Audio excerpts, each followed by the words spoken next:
The gunshot cracked through the night air, and every waiter inside the diner dropped to the floor, except Marisol Reyes, who was standing at the back door with a bowl of water in her hands, staring at the dog that nobody dared to touch. The dog's name was Bruno. He was a Pitbull with a scar across his left eye and a low growl that had already sent 2 grown men running back into the kitchen that night.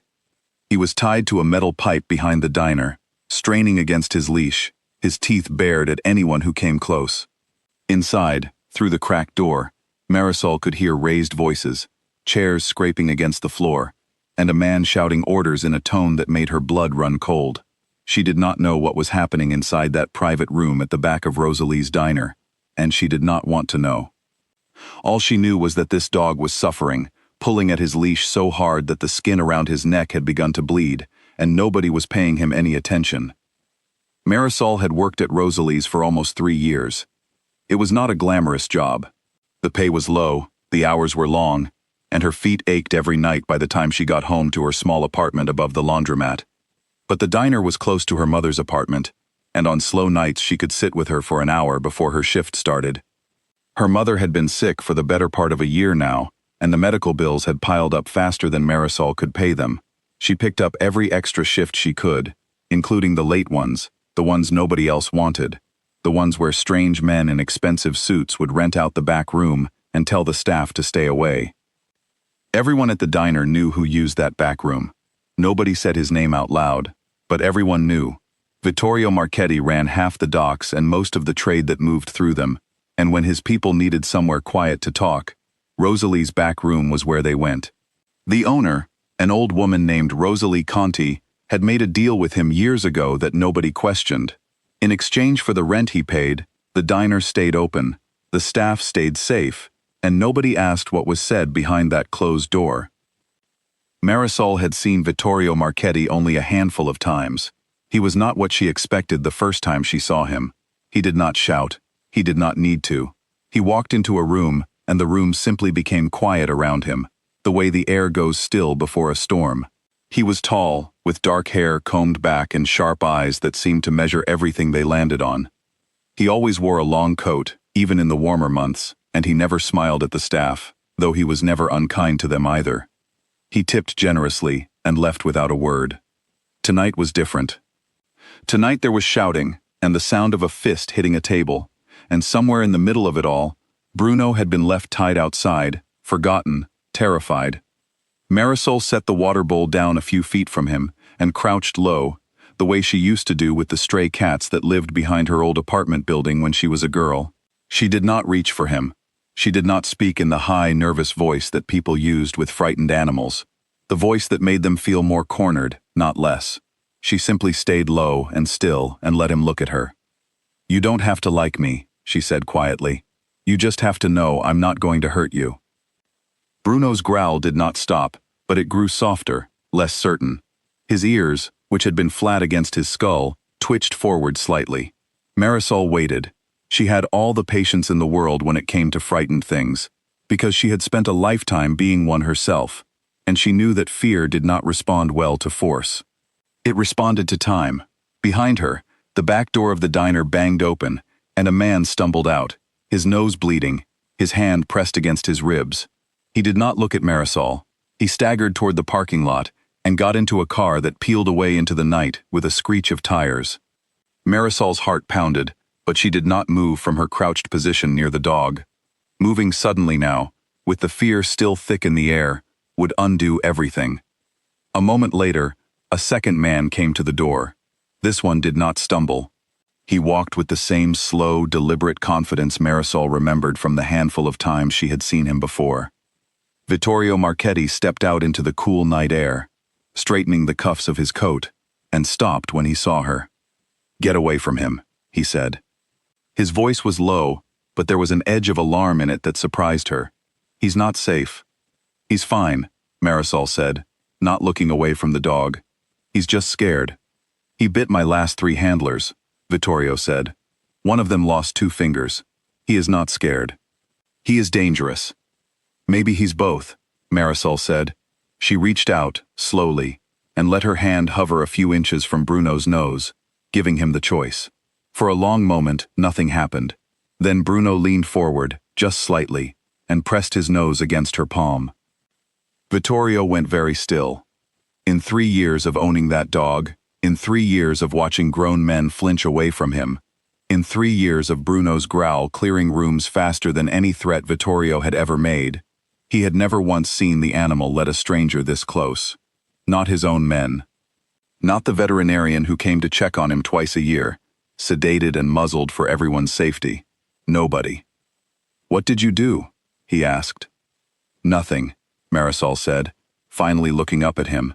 Her hand was still resting against Bruno's head, and the dog had leaned into it, some of the tension gone from his shoulders. "I didn't do anything. I just stopped being afraid of him, and I think that's the only thing he was waiting for."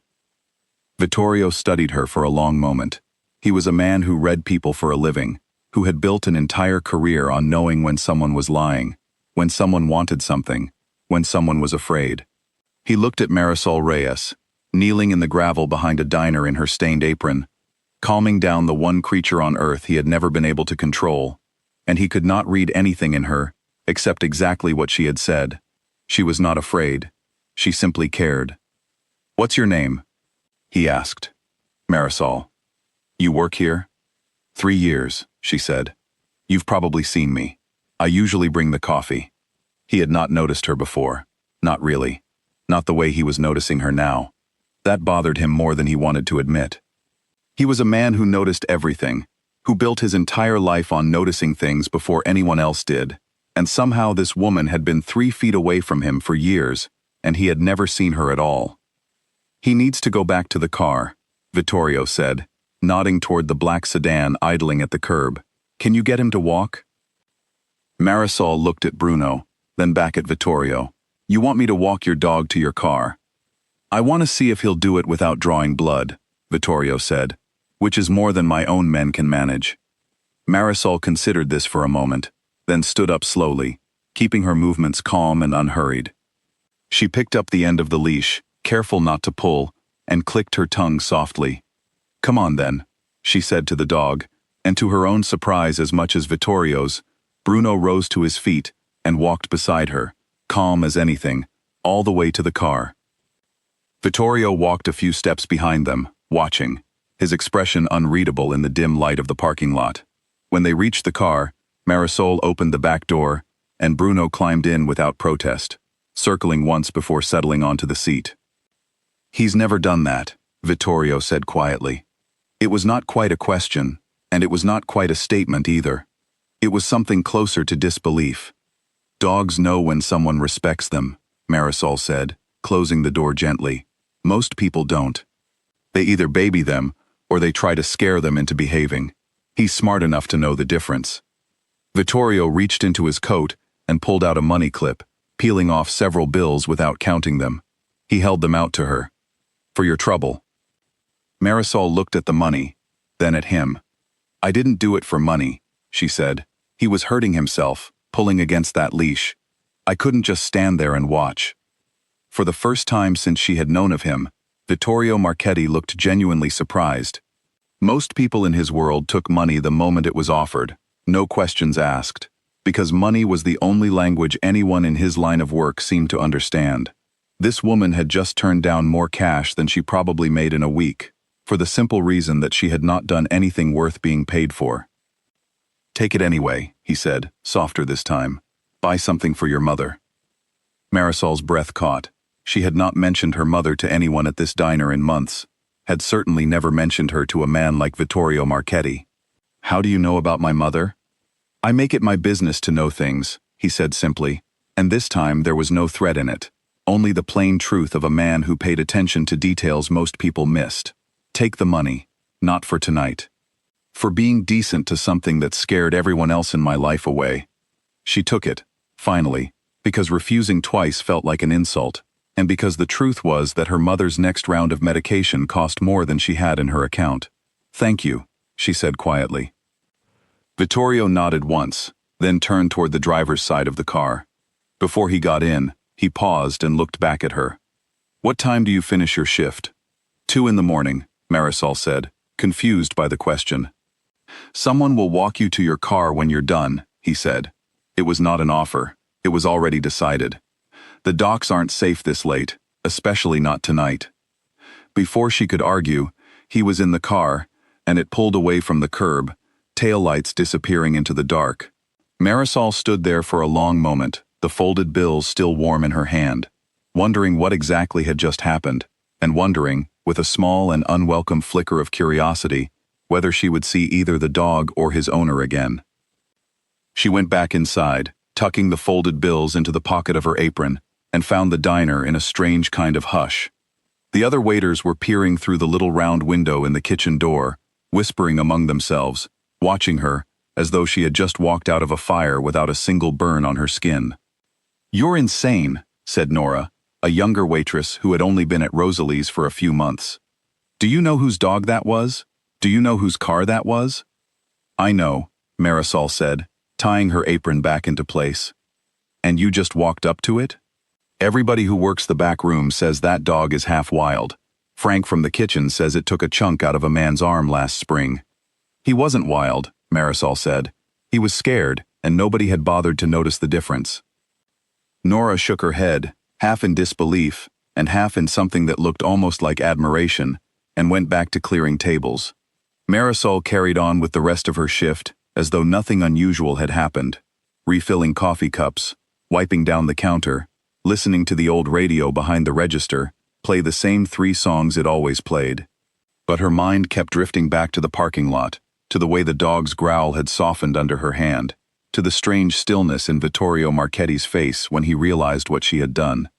She thought about her mother, too, the way she always did during the slow hours of a late shift. Her mother, Elena, had raised her alone in a small apartment 2 streets over from the diner, working double shifts at a laundry service until her hands cracked from the chemicals and her back gave out from years of standing. When the sickness came, quiet and creeping, stealing more of her strength every month, Marisol had promised herself she would find a way to cover whatever the hospital asked for, no matter what it took. She had taken every extra shift, sold what little jewelry she owned, and still the bills kept climbing faster than she could pay them down. The money in her apron pocket, more than she usually earned in a week, sat there now, like something she was not sure she should keep. By the time her shift ended, the diner had emptied out, except for Rosalie herself, sitting in the corner booth with a cup of tea and a stack of receipts, going over the night's numbers, the way she did every evening before locking up. Rosalie was in her 60s, sharp-eyed and soft-spoken, and she had run the diner since before Marisol was born. "I heard what happened out back," Rosalie said, without looking up from her receipts. Marisol froze halfway through untying her apron. "It wasn't anything. I just calmed the dog down. That dog has scared away 2 trainers, 1 veterinarian's assistant, and a man twice your size who used to work security for Mr. Marchetti," Rosalie said. "You didn't just calm him down. You did something nobody else in this city has managed to do." She finally looked up, her eyes steady and searching. "Be careful, Marisol. Men like him don't forget things like that, and in his world, being remembered is not always a gift." Marisol nodded slowly, though she was not entirely sure what Rosalie meant, not yet. She said her goodnights, gathered her things, and stepped out into the cool dark of the parking lot, the same gravel where she had knelt beside a frightened dog only an hour before. The lot was empty now except for her own car, an old sedan with a dent in the door that she had never bothered to fix. She thought about what Vittorio had said, that someone would walk her to her car when her shift ended, and she had assumed it was simply something men like him said out of habit, a promise made and then forgotten the moment his car pulled away. But as she crossed the lot, she noticed a figure leaning against the fence near the streetlight, arms crossed, watching the road rather than her. He straightened when she approached. "Miss Reyes," he said, with a small nod. "Mr. Marchetti asked me to see you to your car." Marisol blinked at him, startled. "That's not necessary." "He wasn't asking," the man said, not unkindly, and walked with her the short distance to her car, glancing up and down the empty street the entire way. Once she was safely inside with the doors locked, he gave a small nod and disappeared back into the shadows near the fence. Driving home that night, past the shuttered shops and the flickering streetlights of the docks district, Marisol found herself thinking not about the money in her pocket, or the strange, careful kindness of a man everyone feared, but about the dog. About the way his ears had lifted, just slightly, the moment he decided to trust her. She wondered if anyone had ever shown him gentleness before that night, or if his entire life had been nothing but fear and force, and the expectation that he would answer both with his teeth. She did not know, as she pulled into the small lot behind her apartment building and climbed the stairs to her door, that the answer to that question would shape the next several months of her life. She did not know that the dog she had calmed with nothing more than patience and a steady hand would soon need her again, and that the man who owned him, a man the whole city spoke of only in careful whispers, was already turning her name over in his mind, like something he could not quite put down. She did not have to wonder for long. 2 nights later, a black sedan idled outside the diner just before her shift ended, and a man she did not recognize stepped out and asked, quite politely, whether she was Marisol. She was about to find out that Vittorio Marchetti was not a man who forgot a debt, and that whatever had happened between her and Bruno in that parking lot had changed something in him that he did not yet have words for. She had no idea, standing there in her apron with grease on her hands and worry for her mother pressing on her chest, that her quiet, ordinary life was about to be pulled into a world of danger and loyalty that she had spent her whole life trying to avoid. All she knew, in that moment, was that somewhere across town, a scarred and broken dog had finally slept through the night without straining against anything at all, and that she had been the reason why. The man standing outside the diner was not the same one who had walked Marisol to her car 2 nights earlier. This one was older, with a gray coat and quiet eyes, and he introduced himself simply as Carl, before getting straight to the point. "Mr. Marchetti would like to speak with you," he said. "Tonight, if you have the time." Marisol's stomach tightened. "About what?" "About the dog," Carl said. "He'll explain the rest himself. I'm only here to drive you, and to bring you back safely whenever you're ready to leave." She almost said no. Every instinct she had told her to walk straight past him, get into her own car, and drive home to the small apartment where her mother's medicine sat waiting on the kitchen counter. She had spent her whole life keeping her head down, avoiding the kind of trouble that came looking for people who got too close to men like Vittorio Marchetti. But there was something in Carl's manner, patient and unhurried, that made her pause. And beneath the fear, if she was honest with herself, there was also curiosity. She thought of Bruno curling up calmly in the back seat of that car, and wondered what had become of him since. "Give me a minute," she said, and went to tell Rosalie she would not need a ride home tonight. Rosalie's face tightened with worry, but she did not try to stop her. "Take my number with you," she said, pressing a slip of paper into Marisol's hand. "Call me the moment you're free. Any hour." The drive across town took nearly 20 minutes, past the docks and the shuttered warehouses, until the streets grew wider and the houses grew larger, hidden behind iron gates and tall hedges. Carl said little, and Marisol watched the city change outside her window, feeling more and more like she was crossing into a world that did not belong to people like her. The compound, when they arrived, was nothing like she expected. She had imagined something cold and imposing, all stone and shadow, but the house itself was almost elegant, with warm light glowing from the windows, and a garden along the front path that someone clearly tended with care. Carl led her through the front door and into a large sitting room, where Vittorio Marchetti stood waiting near the fireplace, still dressed as though he had not left his office all day. And there, stretched out on a thick rug by his feet, was Bruno, who lifted his head the moment Marisol walked in and thumped his tail once against the floor. "He's been calmer since that night," Vittorio said, watching her reaction. "Calmer than I've seen him in over a year." Marisol knelt down without thinking and let Bruno press his head into her palm. "Hi there," she murmured, and the dog let out a low, contented breath, the sound of an animal finally at ease. "I have a proposal for you," Vittorio said, once she had stood again. "I need someone to care for him, feed him, walk him, keep him settled. My last 3 attempts at hiring a handler ended in injuries, and the veterinarian I use will only see him sedated now, which is no way for an animal to live. I would like to offer you the job." Marisol stared at him. "I'm a waitress." "You're the only person who has gotten near him without being bitten," Vittorio said simply. "That matters more to me than any qualification." I don't know anything about training dogs, she said. I don't know. I understand fear, that's all. That's more than anyone else has managed, he said. The pay would be significant. More than you make in a month at that diner, paid weekly. You would come here in the mornings before your shift, and some evenings, whatever suits you. I'm not asking you to leave your other life. I'm asking you to be part of this one, for a few hours a day, for him. He glanced down at Bruno, and for a brief moment, something in his expression softened, something that looked almost like tenderness, quickly hidden again. Marisol thought of her mother's medical bills, stacked on the kitchen table in a pile that never seemed to grow smaller, no matter how many shifts she picked up.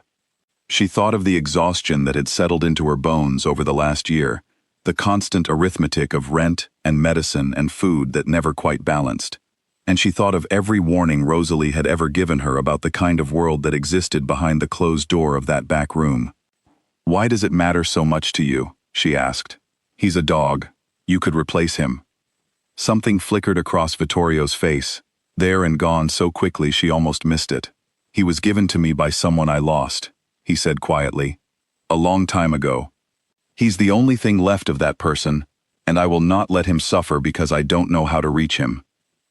The honesty in his voice surprised her more than anything else he had said that night. Men in his position, she imagined, did not often admit to grief, let alone to a stranger they had met only days before. "All right," she said finally. "I'll try, but if he doesn't want me here, if this doesn't work, you have to let me walk away."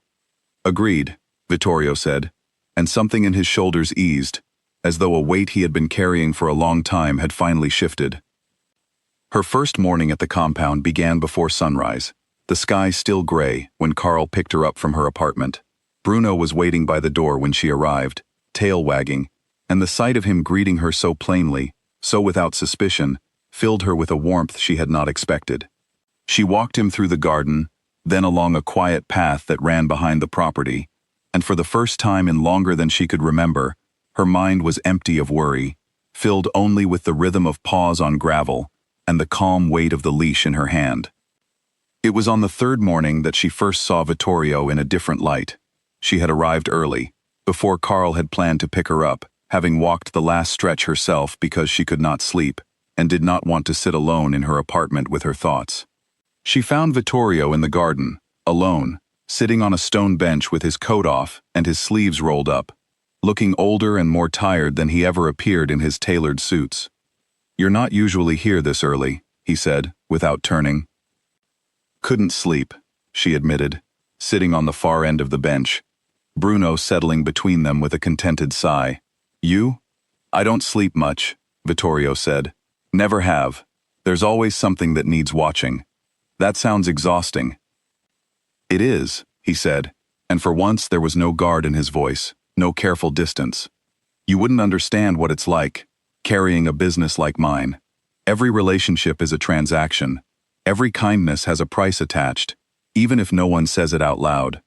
I've forgotten, most days, what it feels like when someone does something simply because it's the right thing to do." Marisol considered this. "I calmed your dog because he was hurting himself, and nobody else was paying attention," she said. "That's all it was. I didn't want anything from you." "I know," Vittorio said. "That's exactly why I can't stop thinking about it." The words hung in the cool morning air between them, and Marisol felt something shift, quiet and unspoken, the beginning of an understanding neither of them was ready to name. She busied herself with Bruno's leash to avoid meeting his eyes, and after a moment, Vittorio rose from the bench and excused himself, leaving her alone in the garden with the dog and the slowly rising sun. Over the following 2 weeks, a routine took shape. Marisol arrived each morning, walked Bruno through the garden and the quiet streets beyond the compound's walls, fed him, brushed the tangles from his coarse fur, and sat with him in the mornings while the house slowly came awake around her. She began to notice details about the compound she had not seen before, the armed men who rotated through the gate in careful shifts, the tension that moved through certain rooms when phone calls came in at odd hours, the way conversations would stop abruptly whenever she entered a space she was not meant to be in. She also began to notice Vittorio, in small and unexpected ways, the way he always made time to check on Bruno himself, even on days heavy with meetings, the careful, deliberate patience he showed with his men, even when his voice carried an edge that made them straighten instantly. The rare moments, always brief, when the mask slipped, and she caught a glimpse of a man who seemed tired of the very world he had built. One afternoon, as she was leaving, he stopped her near the gate. "Marisol," he said, and it was the first time he had used her name without any formality attached to it. "Thank you for what you've done for him. I haven't seen him this settled in years. He just needed someone to be patient with him," she said. "That's all any of us need, really." Vittorio studied her for a long moment, something unreadable passing behind his eyes. "Be careful," he said finally, echoing Rosalie's warning from weeks before, though his meaning felt different, heavier. "The world I live in isn't kind to people who care too easily. I would rather you stayed a stranger to all of it than get pulled into something you can't walk away from." That night, back at her own apartment, Marisol sat at the small kitchen table, with her mother's medical bills spread out in front of her, the numbers no less frightening now that she had extra money coming in each week. She had already paid down more of the debt in 2 weeks than she had managed in the previous 6 months, and for the first time in a long while, she allowed herself to feel something like relief. She thought of calling her mother to share the news, but decided against it. Elena worried too much already, and Marisol was not ready to explain exactly where the money was coming from, or whose house she now spent her mornings in.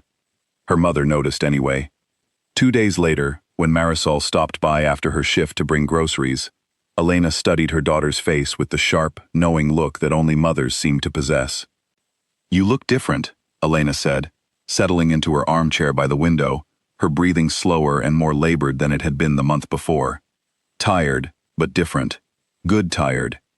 "I picked up some extra work," Marisol said carefully. "Taking care of a dog for a client." "A dog," Elena repeated, raising an eyebrow. "That pays better than 3 years of waitressing?" "It's a difficult dog," Marisol said, which was not exactly a lie. "Not many people can handle him. I guess I have a talent for it." Elena's eyes lingered on her a moment longer, unconvinced but too tired to press further, and let the subject drop. Marisol busied herself putting away the groceries, grateful for the excuse to turn her back and hide whatever expression had crossed her face. She hated keeping secrets from her mother, but some truths felt too dangerous to share, even with someone she trusted completely. If Elena knew whose house she visited every morning, whose dog she walked through a garden guarded by armed men, the worry alone might undo whatever strength she had left. Back at the compound, Marisol's understanding of Vittorio's world continued to deepen in small, uncomfortable pieces. She learned to recognize the sound of a particular car engine that meant trouble was arriving, and the way certain men would appear at the edges of rooms, silent and watchful, whenever tension rose.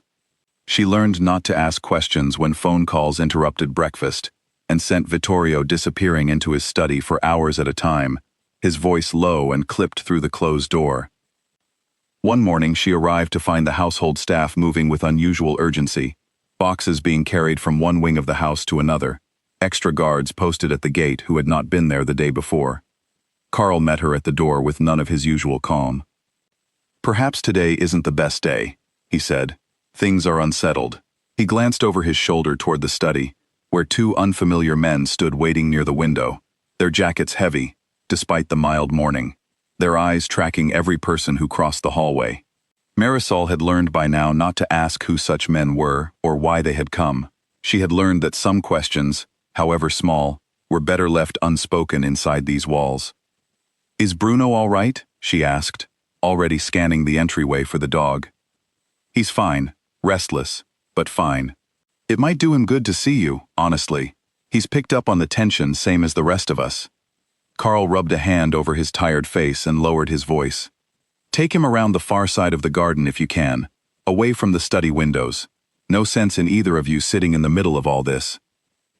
She found Bruno pacing near the back door, ears low, tail stiff, a far cry from the calm animal she had grown used to over the past weeks.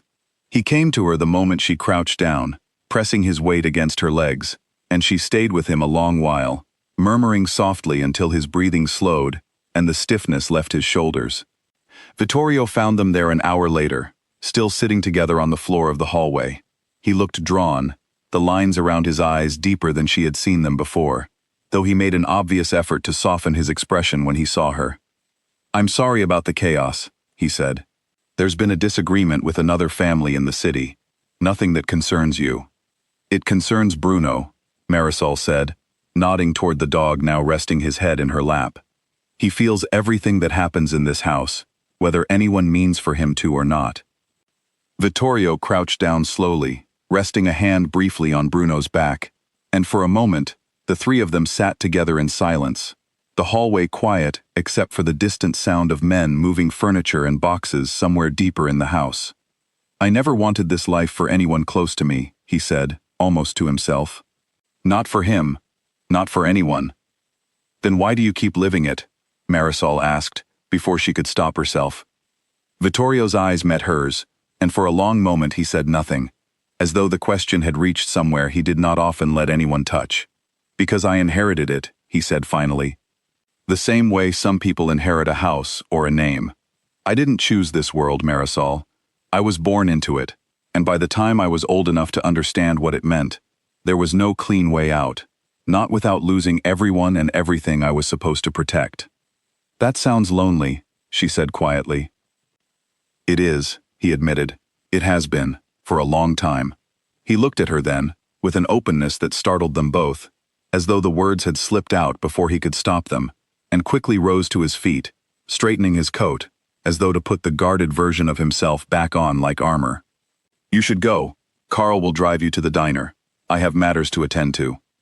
She watched him disappear down the hallway, his footsteps steady and controlled, despite whatever storm was clearly moving through the house, and she sat a while longer with Bruno, turning the conversation over in her mind. She had come here to care for a dog, and somewhere in the quiet mornings and unexpected honesty, she had begun to care about the man who owned him too, though she was not yet ready to admit how much. On the drive back to the diner, Carl kept glancing at her in the rearview mirror as though weighing whether to speak. Finally, he cleared his throat. "He doesn't talk like that to anyone," he said. "Not to his own men, not to his own blood, if I'm being honest. You should know that means something, coming from him." Marisol looked out the window at the passing streets, saying nothing, though Carl's words settled somewhere deep in her chest, and stayed there for the rest of the evening. Marisol did not know, as she walked back toward the waiting car that evening, that his warning had come too late. She was already pulled in, further than either of them wanted to admit, and the quiet mornings in the garden with a scarred dog and a guarded man were only the beginning of a danger that neither of them could yet see coming. The window shattered before the sound of the shot even registered, and Marisol was on the floor with Bruno's body pressed protectively against hers, before she understood what had happened.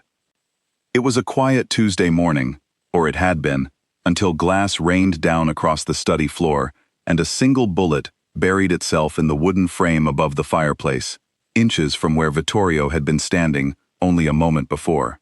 Shouts erupted through the house immediately, boots pounding down hallways, doors slamming. The calm rhythm of the compound shattered in an instant. Bruno's growl was low and constant, his body a wall between Marisol and the broken window, hackles raised, every muscle rigid. "Stay down," Vittorio said, already crouched beside her, one hand pressed flat against her back, the other reaching for the weapon he kept holstered beneath his jacket. His voice had lost every trace of the warmth she had grown used to over the past weeks. This was a different man entirely, sharp and controlled, every word clipped with urgency.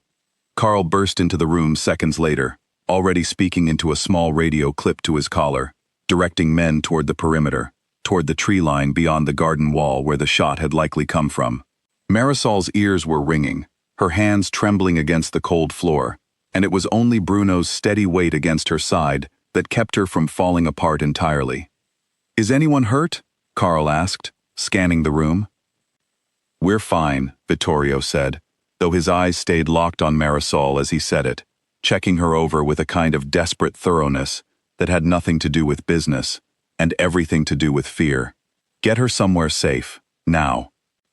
They moved her to an interior room with no windows, deep in the house, where 2 guards stood posted outside the door within minutes. Bruno refused to leave her side, pacing the small space restlessly, until she finally sat on the floor and pulled him close, both of them shaking in their own quiet way. It was nearly an hour before Vittorio joined her there, his jacket gone, his shirt sleeves rolled up, a fresh cut along his jaw that he had not bothered to clean. "Who did this?" Marisol asked, her voice steadier than she felt. "The Castellanos," Vittorio said, sitting heavily on the floor across from her, close enough that Bruno immediately shifted to rest his head against his owner's knee as well as hers. "A family we've had disagreements with for years. This is the first time they've been bold enough to come this close to the house." "Because of me," Marisol said quietly, and it was not a question. Vittorio did not answer right away, which was answer enough. "Word travels in this city," he said finally. "People have noticed you here, noticed that you matter to me. In my world, anything that matters becomes a target, whether I want it to or not." "Then maybe I shouldn't be here anymore," she said, though even as the words left her mouth, she felt something in her chest resist the idea. "Maybe you shouldn't," Vittorio agreed, and the honesty in his voice hurt more than she expected. "I have spent my entire life protecting the people close to me by making sure the world never learned who they were. I failed to do that with you, and now you're sitting on the floor of a windowless room because someone tried to put a bullet through the room I was standing in." "You didn't fail," Marisol said. "You offered me a job walking a dog. I'm the one who kept coming back, even after I understood exactly what kind of house this was." He looked at her then, something raw and unguarded moving behind his eyes. "Why did you keep coming back?" She did not have an easy answer for that, not one she was ready to say out loud, not with her heart still hammering from the sound of breaking glass. "Because Bruno needed me," she said instead, which was true, though they both understood it was no longer the whole truth. Over the following days, the compound tightened like a fist. Extra guards patrolled the grounds around the clock. The garden Marisol had once walked freely, now cut through with careful patrol routes, every window fitted with reinforced glass within 48 hours of the attack. Vittorio grew quieter, more withdrawn, spending long hours locked in his study with Carl, and a rotating handful of men Marisol did not recognize, their voices low and tense behind the closed door. She continued coming each morning, though the routine had lost its former ease. Bruno stayed close to her at all times now, as though he had appointed himself her permanent guard, refusing to settle unless she was within sight. She found herself watching the tree line beyond the garden wall more than she watched the flowers, listening for engines on the road beyond the gate, flinching at sounds that would not have troubled her a month before. One evening, as she prepared to leave, Vittorio stopped her in the entryway, his expression heavier than she had seen it since the shooting. "I want you to stop coming," he said, the words clearly costing him something. "Not because I want you gone. Because I can't protect you here. Not properly. Not while this conflict is active. It isn't safe." "And Bruno?" she asked. "I'll find another way to manage him," Vittorio said, though the flatness in his voice suggested he did not believe his own words. "He won't let anyone else near him," Marisol said. "You know that." "I know," Vittorio admitted, "but I would rather he struggle than see you hurt, because of choices I made long before I ever met you." Marisol felt something tighten in her chest, a mixture of frustration and something softer she did not have a name for yet. "You don't get to decide that for me," she said.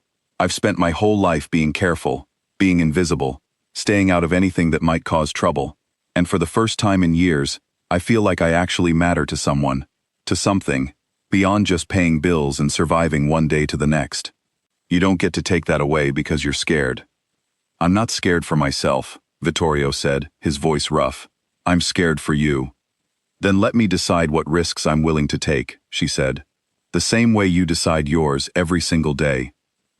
He studied her for a long moment, something in his expression shifting, softening, the careful control he wore like armor slipping just enough to reveal the man underneath. "You're not like anyone else who has ever walked through this house," he said quietly. "Good," Marisol said. "I'd hate to be predictable." A faint, reluctant smile crossed his face, the first she had seen from him since the shooting, there and gone in an instant, but real. "Come tomorrow," he said finally. "But you'll have Carl with you at all times, when you're outside the walls, and if I tell you to leave, you leave. No arguments." "Agreed," she said, and meant it, though the fear that had settled into her chest since the sound of shattering glass did not fully leave her, not that night, and not for many nights after.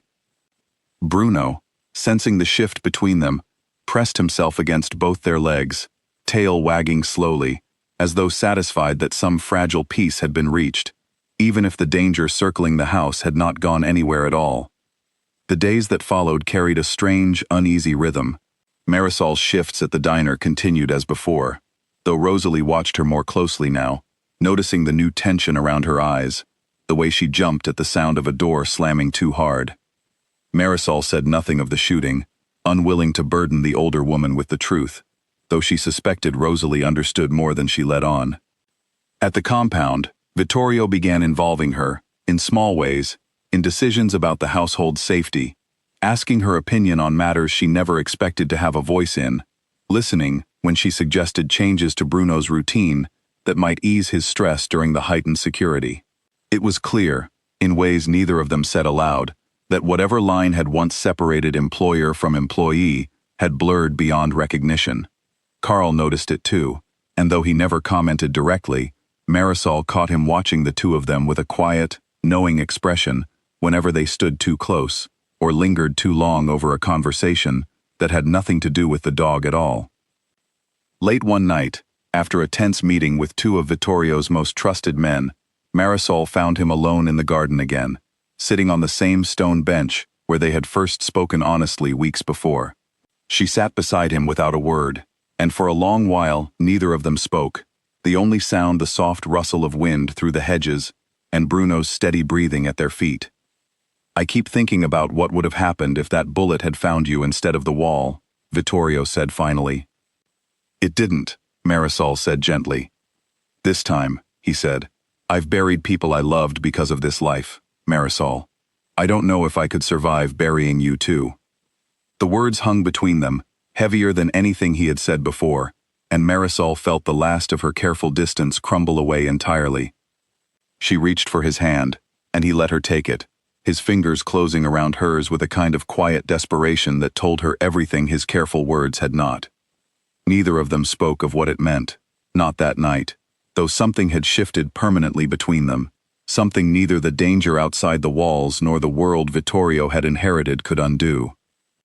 The following week, Vittorio invited her to stay for dinner for the first time, a simple meal prepared by the house cook, eaten at a long table in a dining room that felt far too large for two people and one very content dog stretched out beneath it.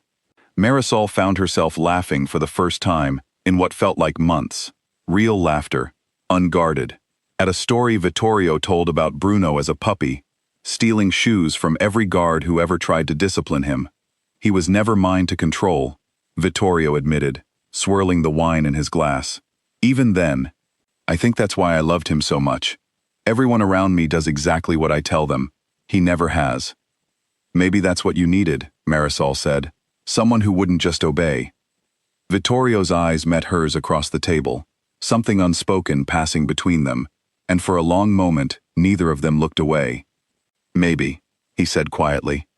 It was during these small, stolen moments of ordinary life, dinners and quiet mornings and slow walks through the garden, that Marisol began to understand the man beneath the reputation more clearly than she ever expected to. He told her, in pieces, about his father, a hard and unforgiving man who had built the family's power through fear and had expected his son to inherit both the empire and the coldness that came with it.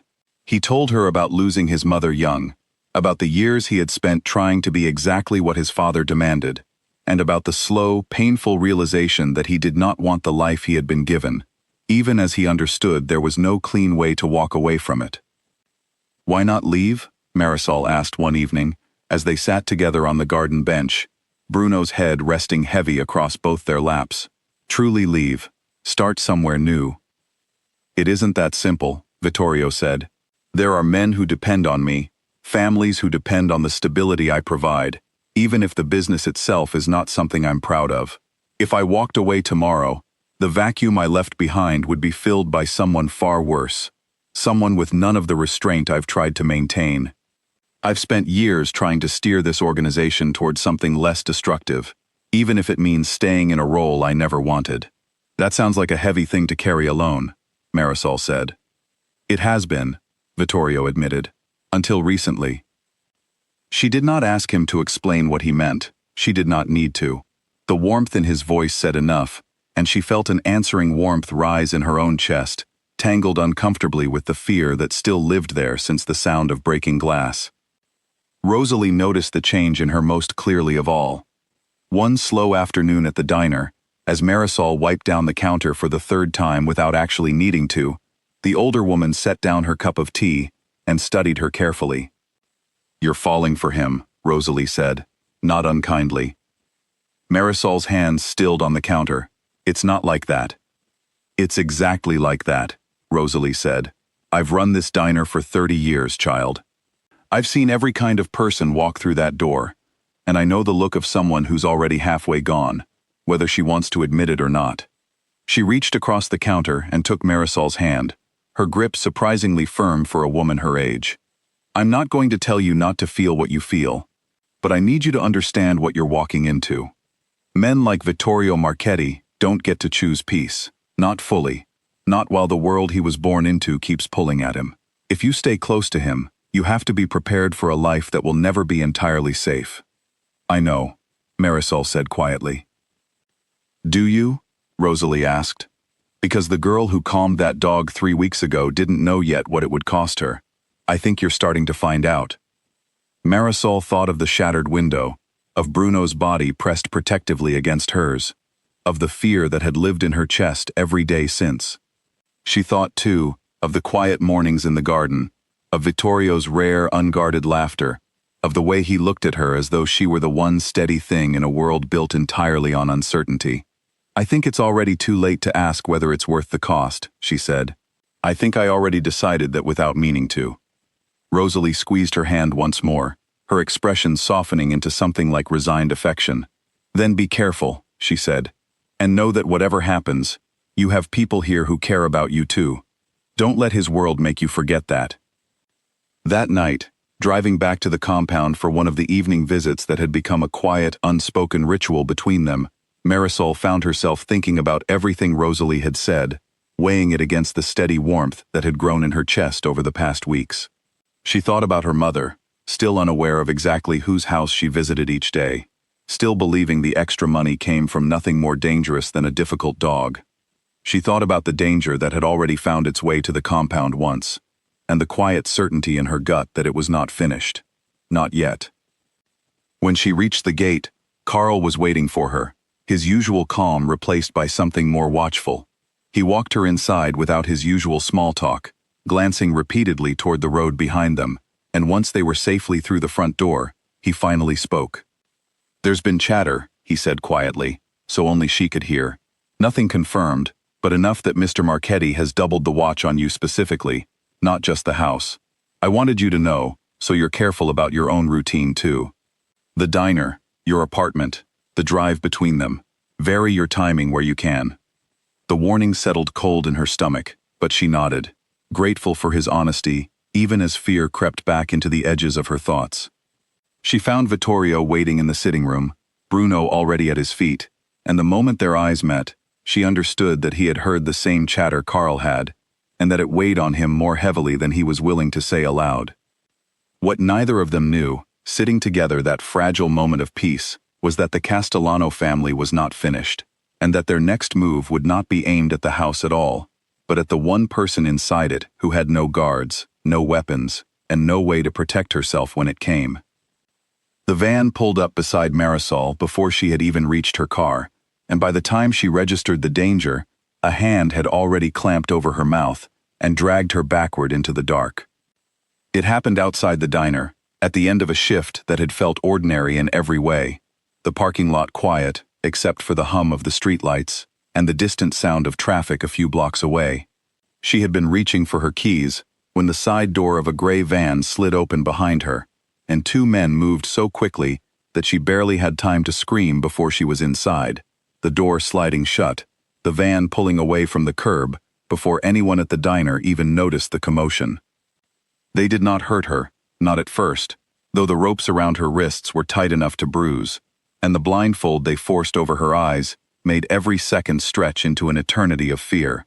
She counted turns in her head, trying to hold on to some sense of direction, some way to understand where they were taking her, until the van finally stopped and rough hands pulled her out into what she guessed, from the smell of oil and rust, was some kind of warehouse.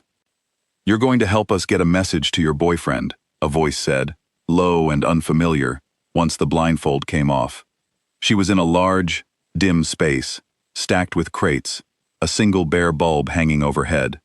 2 men stood near the door, and a third sat on an overturned crate a few feet away, studying her with a cold, assessing gaze that made her skin crawl. "He's not my boyfriend," Marisol said, her voice steadier than she felt. The man on the crate laughed, short and humorless. "Doesn't matter what you call it. Word is, Vittorio Marchetti has gone soft over some waitress. My family intends to find out just how soft." Marisol's mind raced, fear tangled with a strange, sharp clarity. She thought of her mother, of Rosalie, of the quiet mornings in the garden, and beneath all of it, unexpectedly, she thought of Bruno, and the way he had refused to leave her side since the shooting weeks before. Back at the compound, the moment word reached Vittorio that Marisol had not returned from her shift, the house transformed into something Marisol had never witnessed and would never have imagined. Carl described it to her much later, as the closest he had ever seen his employer come to losing control entirely. Vittorio tore through security footage from the diner's street cameras himself, refusing to wait for his men to do it, his hands shaking with a fury none of them had ever seen from him. When the footage confirmed what he already feared, a gray van, no plates visible, 2 men moving with practiced efficiency, he did not wait for a plan to form before he was already moving toward the door, weapon in hand. It was Bruno who stopped him, in his own way. The dog had been pacing the house since the moment Marisol failed to arrive for her usual evening visit, an anxiety in him that mirrored Vittorio's own. And when Vittorio reached for the door, Bruno was already there, nose pressed to the gap beneath it, whining low in his throat, then suddenly going still, head lifted, as though catching something on the air that no human in the room could sense. "He knows her scent better than any of us," Carl said quietly, watching the dog's behavior shift. "Let him lead." It was a desperate idea, born from desperation itself, but Vittorio had no better option, and every minute that passed felt like a minute Marisol might not have. They put Bruno on a long lead and let him work, following the route the van had likely taken from the diner, the dog's nose low to the ground at intersections, pulling hard whenever he caught something worth following. It should not have worked. Tracking a scent across miles of city streets, through exhaust fumes and crowds, and the general chaos of urban air, was the kind of thing that happened in stories, not in reality. But Bruno had spent every day of the past 2 months learning Marisol's scent as intimately as his own, memorizing the particular way she smelled after a long shift, after time in the garden, after the ordinary business of simply being near him, and something in his instincts refused to let that thread go. They lost him twice, at intersections where the scent scattered across too many possible directions, and both times, Vittorio felt something close to panic rise in his chest before Bruno found the thread again, nose working furiously, pulling them onward through the dark streets of the docks district, closer and closer to the water. Inside the warehouse, Marisol had spent the better part of an hour trying to keep the men talking, buying time she was not sure would matter, listening for any sound beyond the walls that might signal help was coming. The man on the crate, whose name she eventually learned was Nathan, seemed to enjoy the sound of his own voice, and she used that, asking careful questions, keeping him focused on explaining his family's grievances against Vittorio rather than on the ropes still binding her wrists, or the growing tension in the room, as the hours stretched on without any word from whoever they were waiting to hear from. "Your boss doesn't negotiate," one of the other men finally said, checking his phone with visible frustration. "No calls, no messages, nothing." "Maybe he's coming instead of calling," Nathan said, and something in his voice suggested this possibility unsettled him more than he wanted to admit. He was right to be unsettled. The warehouse door, old and poorly maintained, gave way with a crash that sent all 3 men scrambling for their weapons, and in the chaos that followed, a dark shape moved faster than any of them expected, low and fast across the concrete floor, teeth bared, a sound tearing from his throat that was nothing like the low growls Marisol had grown used to over the past weeks.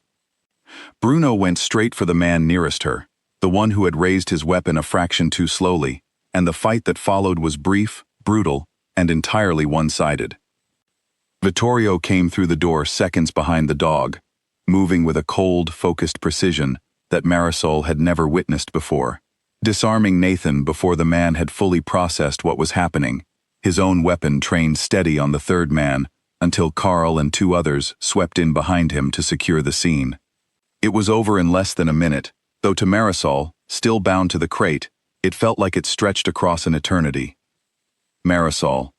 Vittorio's voice cracked slightly on her name as he crossed the warehouse floor, cutting through the ropes at her wrists with hands that were not entirely steady.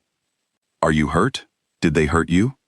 "I'm fine," she managed, though her whole body had begun to shake now that the danger had passed, the adrenaline that had kept her calm through the ordeal, draining away all at once. "I'm fine, Vittorio." He pulled her into his arms without hesitation, without any of the careful distance he usually maintained, even in their most honest moments, and she felt him trembling too, felt the fear he had carried through every minute of the search, finally breaking loose, now that she was safe in his arms. Bruno pressed himself against both their legs, tail low but wagging, blood on his muzzle that was not his own, his entire body still tense with the instinct to protect. "I thought I'd lost you," Vittorio said against her hair, his voice raw in a way she had never heard from him before. "I have buried people I love because of this life. I could not do it again. I could not survive it." "You didn't lose me," Marisol said, her hands fisting in the front of his shirt, as though she needed the physical proof that he was real, that this was over. "You found me. He found me." She looked down at Bruno, who pressed his head against her leg, as though he understood exactly what he had done. The drive back to the compound passed in a blur, Marisol wrapped in Vittorio's coat, Bruno curled against her side in the back seat, refusing to be more than a few inches away from her for the remainder of the night.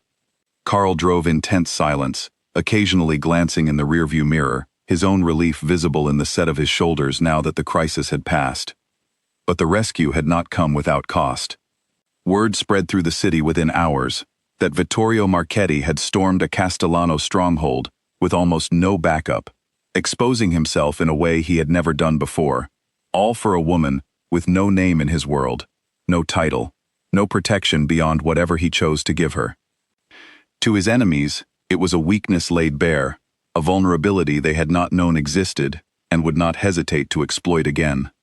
To his own men, it was something closer to revelation, proof of a loyalty, and a feeling that none of them had ever seen from him before, not in all the years they had served under his careful, guarded leadership.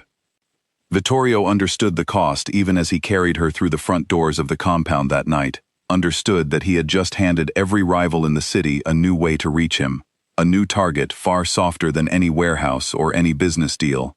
But holding Marisol safe against his chest, feeling her heartbeat steady again beneath his hands, he found that he could not bring himself to regret a single choice he had made that night, not even knowing what it might cost him in the days ahead. Marisol slept fitfully that night, waking twice from dreams of the warehouse's bare bulb and rough ropes, and both times she found Bruno stretched across the foot of her bed, awake, watching the door, as though he had appointed himself her permanent sentry. By the time morning came, pale light filtering through the curtains, she felt hollowed out, exhausted in a way that had nothing to do with sleep, and everything to do with the fear that had lived in her body for hours the night before. Vittorio came to see her early, dressed but unshaven, dark circles beneath his eyes, suggesting he had not slept at all. He sat carefully on the edge of the bed, as though unsure whether he had the right to be there, and studied her for a long moment before speaking. "I need to tell you something," he said, "and I need you to understand it before you decide what you want to do next." Marisol pulled herself upright, Bruno shifting to rest his head across her lap. "All right. What happened last night will not be the end of it," Vittorio said. "The Castellanos will see this as a humiliation, and men in that position do not simply walk away from humiliation. They will come again, harder, and next time, I may not reach you in time." I need you to understand exactly what kind of danger you are choosing if you stay close to me. I will not blame you if you decide you cannot carry that. Are you asking me to leave? Marisol asked quietly. I am asking you to choose with your eyes open, Vittorio said. I have spent my whole life making decisions for the people around me, telling myself it was to protect them, when really, it was because I could not bear the guilt of losing someone who trusted my judgment. I will not do that to you. Whatever you decide, it has to be yours. Marisol looked down at Bruno, who lifted his head and met her eyes as though he too were waiting for her answer. She thought about the warehouse, about the fear that had coiled tight in her chest with every passing minute, about the relief that had flooded through her when the door gave way and she heard Vittorio's voice cutting through the dark. She thought, too, about her old life, the quiet, careful existence she had built for herself, small and safe and entirely predictable, and how empty it had felt in the months before Bruno had leaned his scarred head into her palm. I'm not leaving, she said finally. Not because I'm not afraid. I am. I was terrified last night, and some part of me will probably stay afraid for a long time. But being afraid isn't new to me, Vittorio.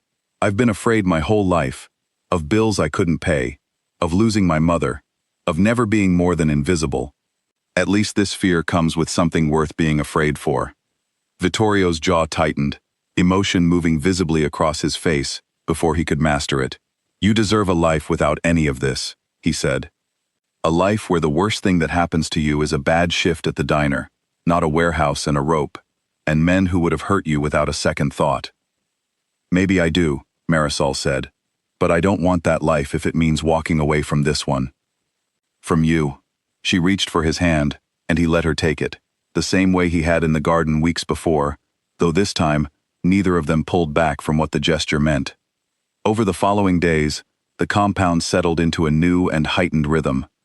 Vittorio called a meeting with the heads of two allied families, seeking support against the growing aggression from the Castellanos, a move Carl later told Marisol was unprecedented, since Vittorio had always preferred to handle conflicts within his own organization, rather than draw in outside alliances. The decision cost him pride and likely future leverage in negotiations to come, but he made it without hesitation, unwilling to risk another attempt on Marisol's safety. Marisol, for her part, refused to simply hide away in the compound waiting for danger to find her again. She insisted on returning to her shifts at the diner, though now with 2 guards stationed discreetly nearby, and continued her visits with her mother, careful still to keep the full truth from Elena, though the extra caution in her movements had not gone unnoticed. You're jumpy, Elena said one afternoon, watching her daughter check the street outside the window for the 3rd time in 10 minutes. More than usual. Just tired, Marisol said, forcing a smile she did not entirely feel. Elena did not press, though the worry in her eyes lingered long after Marisol left that evening, a small ache added to the many things Marisol now carried alone, unable to share the full weight of her new life with the one person she had always turned to before. Bruno, meanwhile, had changed since the warehouse, in ways even Vittorio noticed.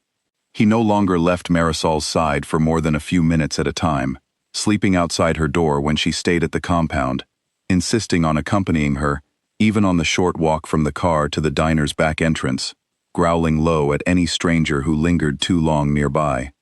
It was as though the dog who had once terrified every person who tried to handle him had found, in protecting Marisol, a purpose that finally settled the restless anger that had lived in him since his previous handler's death.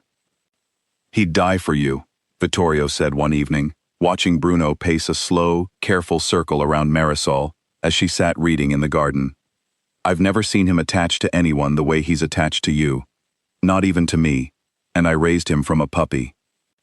Maybe he recognizes something in me, Marisol said, scratching behind Bruno's ears as he settled beside her, something that understands what it means to finally feel safe with someone, after not trusting anyone for a long time. Vittorio sat beside her, close enough that their shoulders touched, and for a long while neither of them spoke, content simply to sit together in the fading evening light, the danger outside the walls held, for the moment, at bay. But the peace was fragile, and both of them knew it, a held breath, before whatever the Castellanos planned next arrived at their door. What he did not yet know, as he settled her into a guest room deep within the house and posted 3 guards outside her door, was that the Castellano family, humiliated by the failure of their plan, would not simply retreat. Their next move would be bolder, more desperate, and it would force Vittorio to make a choice he had spent his entire life trying to avoid. A choice between the empire he had inherited and the woman who had, without meaning to, become the one thing in his world he was no longer willing to lose. The convoy of black cars appeared at the gate before dawn, and by the time Carl woke Vittorio with the news, the Castellano family had already surrounded 3 sides of the compound, their message clear without a single word being spoken. Vittorio was on his feet and dressed within minutes, moving through the house with the same cold precision Marisol remembered from the night of the warehouse, giving orders in short, clipped sentences that sent his men scrambling into defensive positions around the property. Marisol found him in the entryway, strapping on a vest beneath his jacket, his face set in hard, determined lines. "Stay inside," he said, before she could ask. "Whatever happens, stay inside, away from the windows, with Bruno." "What do they want?" Marisol asked, though some part of her already suspected the answer. "A meeting," Vittorio said, "out in the open, no weapons drawn, or so they claim. Salvatore Castellano wants to end this face-to-face. After everything that's happened, I don't trust it, but refusing now would only invite worse."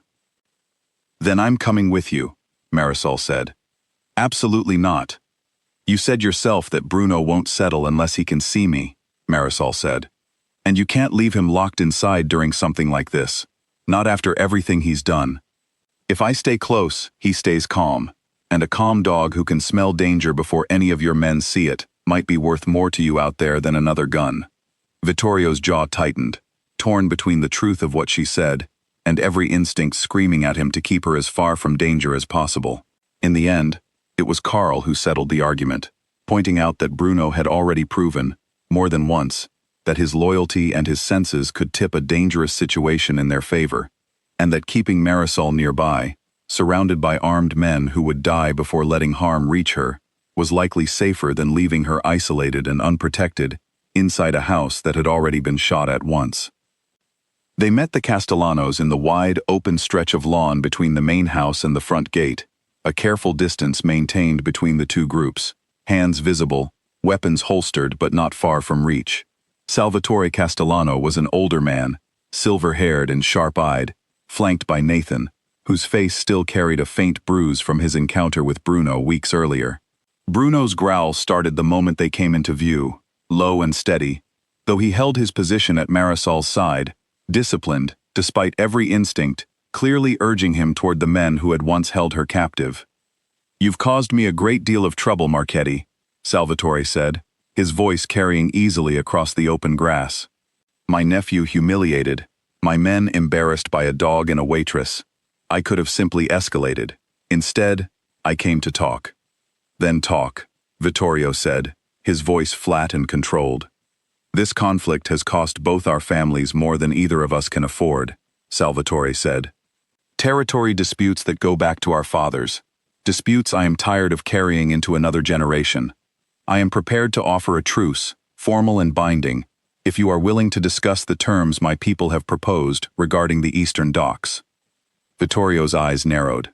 "The same terms you proposed 6 months ago, before any of this started.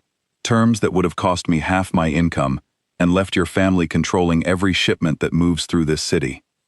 Terms that would have avoided a bullet through your study window," Salvatore said pointedly.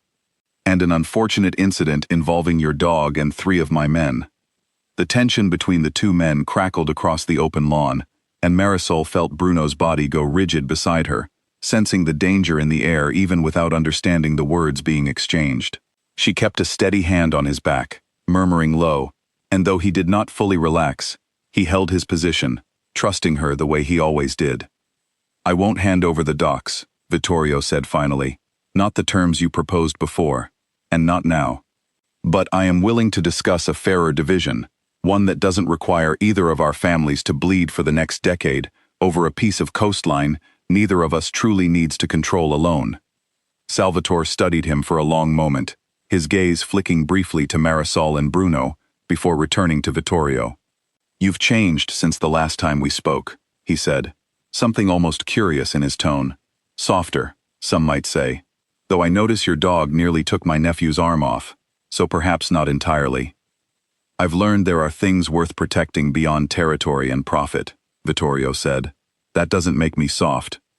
It makes me clear about what I'm actually willing to fight for." A long silence stretched between the two men, the kind of silence that could break into violence as easily as it could break into peace, and Marisol held her breath, feeling the weight of every guard's readiness around them, every hand hovering near a hidden weapon. Then, slowly, Salvatore extended his hand. "A fairer division then," he said. "We'll have our people work out the details. I have no interest in burying more men over a strip of docks, not when the cost keeps rising the way it has these past weeks." Vittorio shook his hand, the tension in his shoulders easing by degrees as the Castellano convoy began, slowly, to withdraw from the property. It was not until the last car disappeared through the gate that Vittorio finally turned to Marisol, some of the hard control leaving his face, replaced by something closer to exhaustion and relief. "That's it?" Marisol asked. "It's over?" "For now," Vittorio said. "These things are never entirely over, but it's a peace that will hold, at least for a long while. Longer than I expected, honestly, when I woke up this morning to find his cars surrounding the house." Bruno, sensing the shift in tension, finally allowed himself to relax, sitting heavily against Marisol's legs with a long, satisfied sigh, as though he too understood that whatever danger had circled them for weeks had finally, mercifully, passed. In the weeks that followed, life at the compound began to settle into something Marisol had never quite dared to imagine for herself. The extra guards remained, a permanent fixture of the world she had chosen to stay in, but the constant edge of fear that had gripped the household since the shooting slowly began to fade, replaced by an easier, steadier rhythm. Vittorio, for his part, began making changes Marisol had not expected, quietly shifting parts of his business toward more legitimate ventures, delegating more responsibility to trusted men like Carl, carving out time in his days that had once belonged entirely to his organization. "I'm not walking away from everything," he told her one evening, as they sat together in the garden. Bruno sprawled contentedly between them. "I can't, not without leaving chaos behind me that would hurt more people than it would help. But I don't have to be the man my father raised me to be either. I've spent my whole life believing those were my only two choices.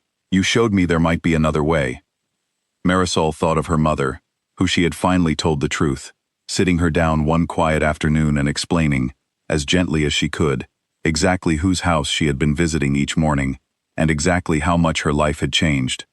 Elena had been frightened at first, understandably so, but had also seen, in her daughter's eyes, a happiness she had not seen in years, and eventually, cautiously, she had agreed to meet the man who had captured her daughter's heart. That meeting, awkward and careful at first, had softened by the end of the evening into something warmer, Elena's sharp eyes softening as she watched Vittorio's genuine patience with Bruno, and later, his quiet attentiveness toward Marisol, the small gestures that spoke louder than any explanation he could have offered about who he truly was beneath his reputation. Rosalie, too, eventually met him, though she remained watchful in a way that made Vittorio laugh, the first time Marisol had seen him laugh so freely in front of someone outside his own household. "I'll be keeping an eye on you," Rosalie told him plainly, over coffee at the diner one slow afternoon. "Marisol has people who love her, and we won't disappear just because her life has gotten more complicated." "I would expect nothing less," Vittorio said, and meant it. Months later, on a quiet evening in the garden, where so much of their story had unfolded, Vittorio took Marisol's hand and told her plainly what he had known, in some quiet corner of his heart, since the night Bruno had pressed his scarred head into her palm outside a diner that smelled of coffee and fried onions. He told her he loved her, without hedging, without the careful distance he had once kept between himself and anyone who might matter too much, and Marisol, watching the last light of evening settle gold across the garden, over the dog who had first brought them together, and the man who had once believed himself incapable of this kind of happiness, told him she loved him too. The following spring brought changes neither of them could have predicted a year before. Vittorio finalized the new arrangement with the Castellano family. a genuine division of the Eastern docks that left both organizations steadier than they had been in years, and the fragile truce between the two families slowly hardened into something closer to a working peace. Salvatore Castellano, gruff but fair once the terms were settled, even sent a bottle of wine to the compound the week the papers were signed, a gesture Carl found more unsettling than any threat the old man had ever made. Marisol left her job at the diner, though not without a long, tearful conversation with Rosalie, who hugged her tightly and told her she was proud, even as she wiped her eyes with the corner of her apron. "This place won't be the same without you," Rosalie said. "But I didn't run this diner for 30 years to stand in the way of someone finally getting the life they deserve." Marisol promised to visit often, and she kept that promise, stopping by most weeks with coffee and pastries from a bakery near the compound, sitting in her old booth and catching up with Nora and the rest of the staff who had watched her story unfold from the very beginning. She used some of what Vittorio insisted on paying her, back wages for months of caring for Bruno that he claimed had never been properly settled, to move her mother into a small house with a garden of her own, close enough to the compound that Marisol could visit every day. Elena's health had stabilized under better care and less financial strain, and she had taken, much to Marisol's amusement, to teaching Bruno small tricks in her new backyard, the two of them forming an unlikely bond over the months that followed. "He listens to her better than he listens to me," Vittorio complained good-naturedly one afternoon, watching Bruno trot obediently to Elena's side at nothing more than a soft word and an offered piece of chicken. "Years of training, and your mother undoes it all with a snack." "He knows kindness when he feels it," Marisol said, echoing words she had said to him once before, in a very different context, and Vittorio's answering smile told her he remembered exactly where those words had first come from.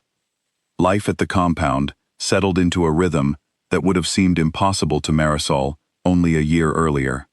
Vittorio continued the slow work of reshaping his organization, drawing it away from the more dangerous corners of his father's old business and toward ventures that let him sleep more easily at night, though he never pretended the world he had inherited could be transformed entirely.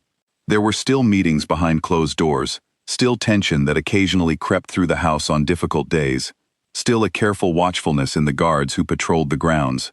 But the fear that had once lived constantly beneath the surface of every day had eased into something more manageable, a caution rather than a terror. Carl, who had watched the entire story unfold from its very first night in the diner parking lot, found himself, much to his own surprise, growing fond of the quieter, steadier version of the man he had served for over a decade. "You're easier to work for now," he told Vittorio once, only half joking. "Fewer sleepless nights wondering if today's the day something finally breaks you." "Don't get used to it," Vittorio said, though there was no real edge in his voice. "The docks negotiation nearly broke me twice over." "And yet, here you are," Carl said, glancing toward the garden where Marisol sat reading beneath the afternoon sun. Bruno stretched contentedly across her lap, despite being far too large for the position. "Steadier than I've ever seen you."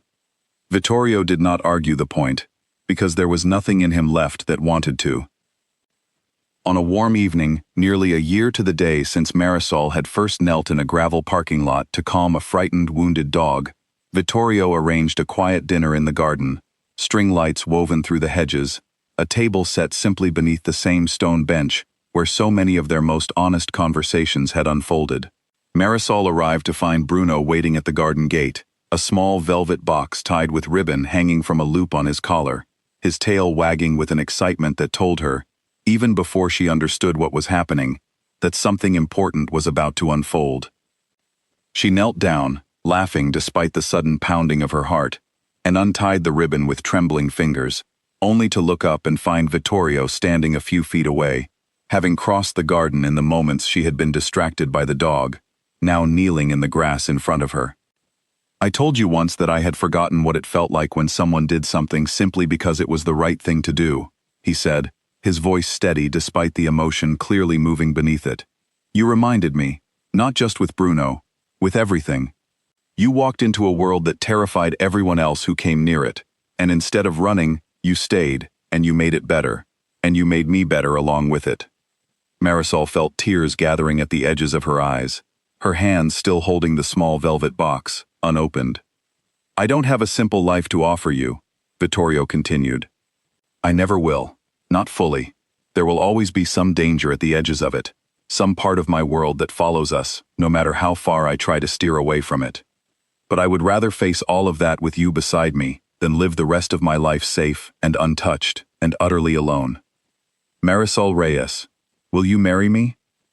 She opened the box to find a simple, elegant ring waiting inside, and though her voice caught in her throat, she managed a single, certain word before pulling him into an embrace that Bruno immediately joined, pressing his weight against both of them with an enthusiastic bark that broke the solemn moment into laughter.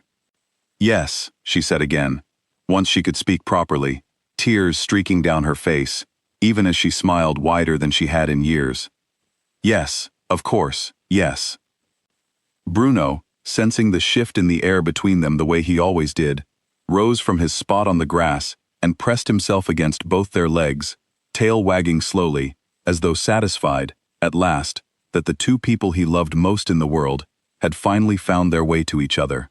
Nobody had ever been able to handle that scarred, broken Pitbull, not until a plus-sized waitress with tired feet and a heart too big for her own good had knelt beside him in a parking lot and refused to be afraid. In finding a way to reach him, she had found her way too, into the heart of a man the whole city had once believed incapable of softness, and together, against every danger that had tried to tear them apart, they had built something neither the Castellanos nor the weight of Vittorio's inheritance could ever take away again.